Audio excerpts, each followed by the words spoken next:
Hi everyone. I hope you've had a great summer in these unusual circumstances and that you've found some time to relax and recharge. Welcome to our fall 2020 term and to our students, faculty, and staff.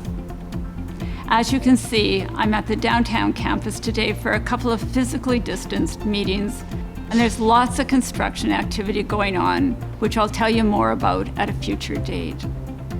Today though, and as the fall term begins, I'm sure you all have a lot of questions and probably a few concerns about what this term will look like. So we'll provide a few helpful resources and key information here to help keep you safe and make this term a true success. I also want to talk a bit about the various steps that have been taken over the summer. And you'll hear from Jennifer Figner, Associate Vice President, Implementation and Integration, who will speak about the academic preparations for the fall term. First, we have a lot of helpful resources for you and our COVID-19 protective measures. The best source of information for all things COVID related at BCIT is our dedicated website. We particularly recommend that all community members read BCIT's Go Forward plan at the link shown below.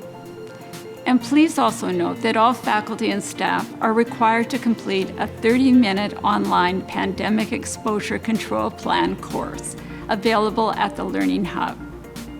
And students are required to complete the COVID-19 pandemic and online course also available at the Learning Hub. You can find these links to both on the COVID-19 website.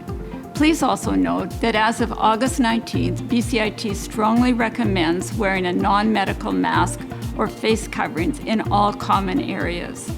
This means spaces shared with other people, such as classrooms, labs, shops, washrooms, studying areas, hallways, and even stairwells. Again, you can learn more about this through the email that went out to all students, faculty, and staff, or on the website. Another key reminder, which will be particularly important as we move into fall, is to stay home if you're feeling unwell, even with mild symptoms. Please do not take any chances with your own health or the health of those around you. The BCIT SafetyWise app will share important information about COVID-19 and other important safety updates, including BC's health assessment tool. I've downloaded it and suggest you do too. I know this may all seem like a lot to take in, but if we get this right from the start of this term, we can keep ourselves and each other safe. It's so important. So please make time to review this material and please comply with all the policies and guidelines for BCIT and provincially. Over the summer, our Emergency Operations Committee, Safety, Security, and Operations, Facilities, and the Academic and Student Services teams, and many others have worked tirelessly to prepare both our campuses and programming for this term. Programs where faculty and students are required to be on campus have been re-envisioned and transformed to comply with physical distancing and other provincial health officer and WorkSafe BC requirements.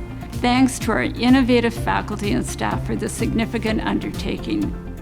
Some unused buildings and areas have been closed for safety reasons, and we've increased our signage throughout all open areas of campus to educate and remind those on campus of the important safety and prevention measures. With this in mind, our Learning and Teaching Center have also been working hard all summer to support faculty and ensure all our programs continue to offer the exceptional applied education our students and industry expect from BCIT. You'll learn more about that in the LTC video next week. My thanks to everyone who's leaned in through July and August to ready BCIT for this new term. Your exceptional commitment and passion is exemplary and sets such a wonderful positive tone for what's to come.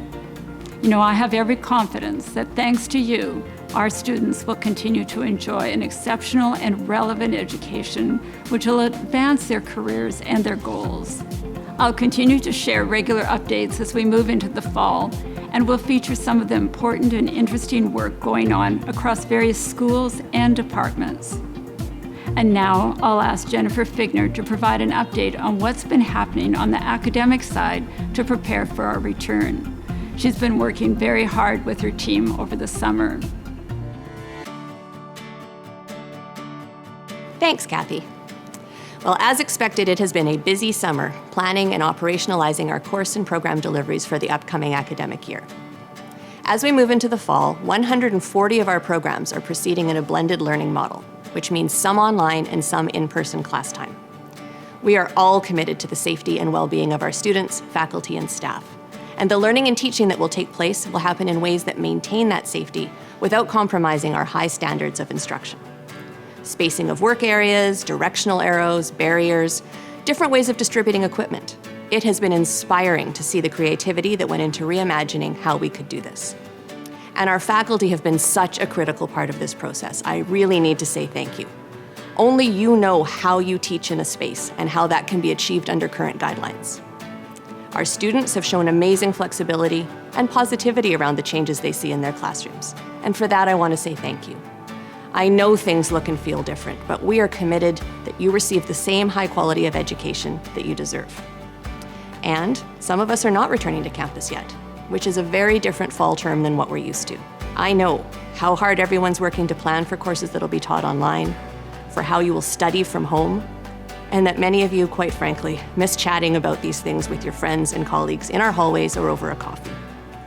To that point, whatever your learning, working, or teaching situation looks like in the fall, it is definitely not what you thought it would be back in January.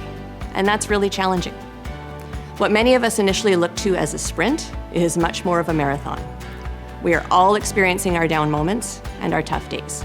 I certainly have. Please ensure that you're reaching out when necessary to keep yourself well, mentally, emotionally, and physically. Now, although it looks different, I am excited about a great fall term for our students, faculty, and staff, and we'll be back with regular updates as the term continues. Take care, everyone. Thanks for that update, Jennifer. Now we'll leave you with a special video from the School of Construction and the Environment featuring our Electrical Foundation program supporting women in trades.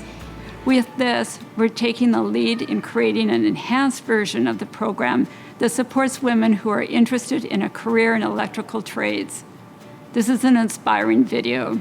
I hope you enjoy it. So in the meantime, please stay safe, everyone, and take care of yourself and those around you. See you next video.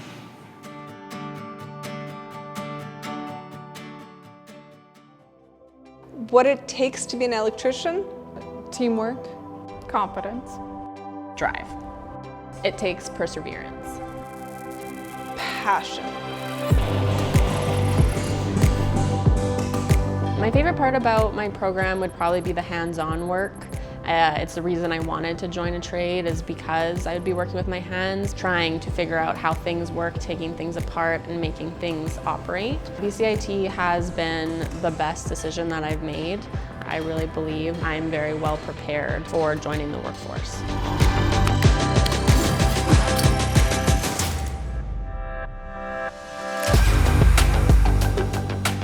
Here at BCIT, we're piloting an electrical foundation program with unique content to support the unique challenges that female apprentices face.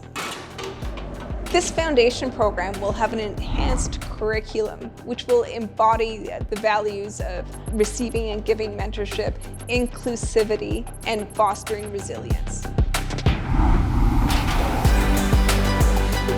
By fostering the qualities of inclusion, what we're going to see is a more positive experience overall for all apprentices. And it's a great time for women to be electricians because there's so much change right now, and we can be leaders in that change. There's so many different avenues you can go down, and if you are smart and have drive, then you can be very successful. And no one should be there to say that you can't do something because you're a female. The fact that BCIT has been supporting women in trades for over 40 years made me feel really confident in my decision to choose BCIT, and I knew that I would have the support to achieve my goals and further my career.